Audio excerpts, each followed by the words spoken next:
My name is Dean Whitaker.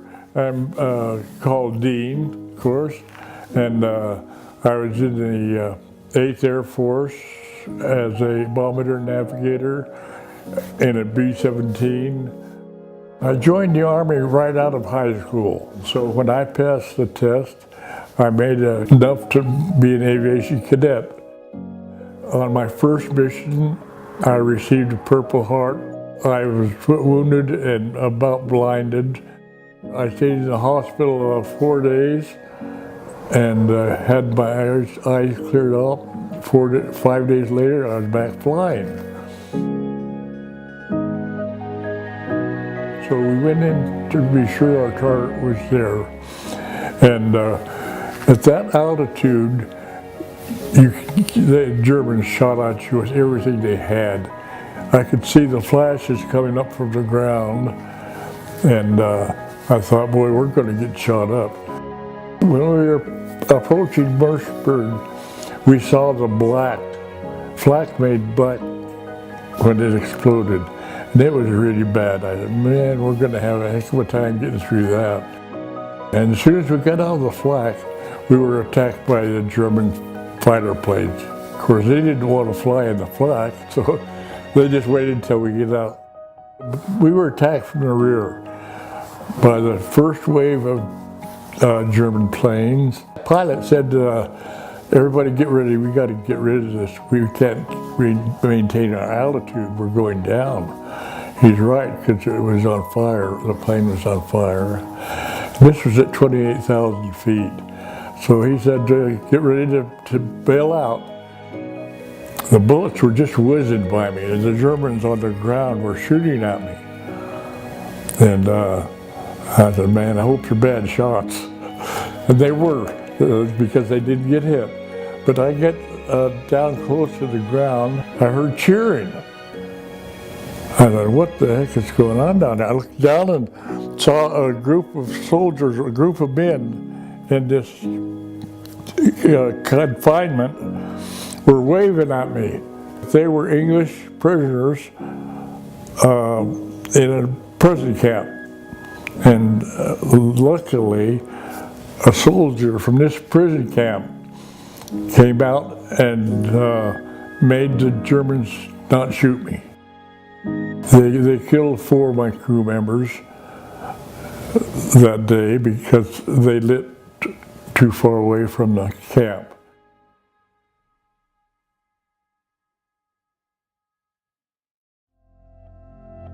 They put us in boxcars that during World War I carried 40 men and 8 horses, I think it was. They called 48 boxcars.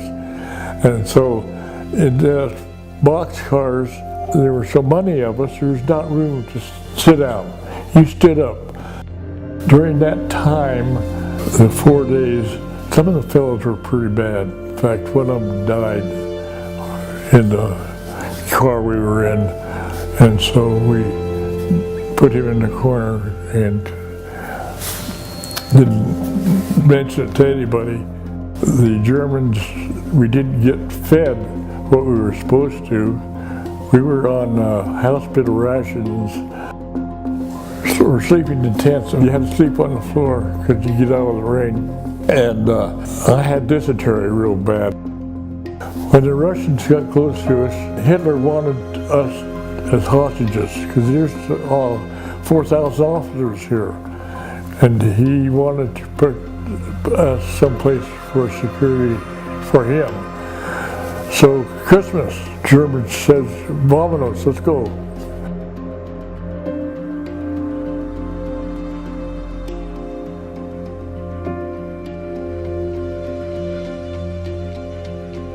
The pad was coming, we could hear his tanks and that. And when the airplanes would come over, they'd spot us because they knew that this prison camp was there and it held all these American prisoners of war. First tank came in with 5 soldiers behind it. In fact, that was the end of the Germans. That was the day we were liberated. Felt so relieved. I knew I was safe from then on. I was going home. I had that feeling.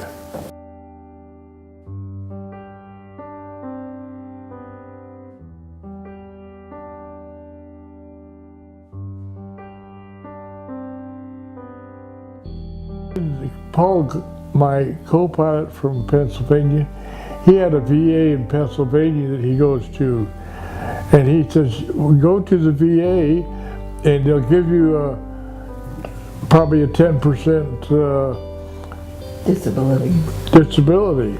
Then when I come here, I joined the VA, and the doctor there, he asked me if I had post-traumatic stress.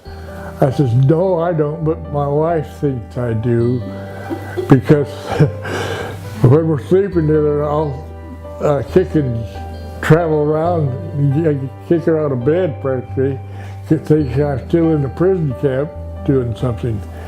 The doctor says, well, you have post-traumatic stress. We're going to give you 100%, get you 100%.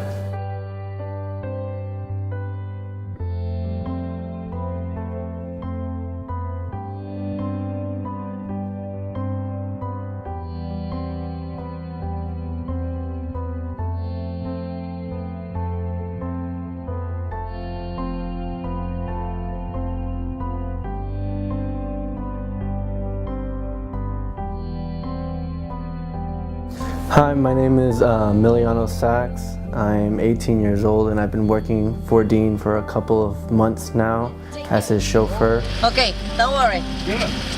Hearing his stories about his experiences is kind of like going through a history class and just being in awe of everything that he's been through.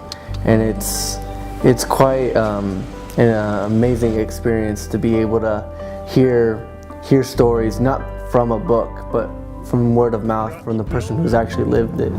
I built a house, made so much money on it that I decided that's what I'd do for here.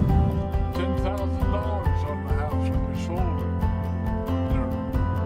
First class. It motivates me to want to do more, especially not being from this country.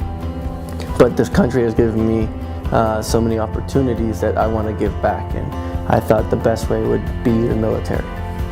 These people go out and risk their lives for the common folk, and I wanted to be part of that pride, that family that brings joy to everybody, but even though they don't realize it. I wanted to be part of something bigger in my life, so I figured that being through the military, I could give back for everything that I've been given.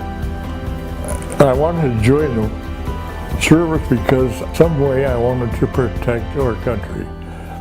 So when I went to sign up, that was it. We wanted to protect our country.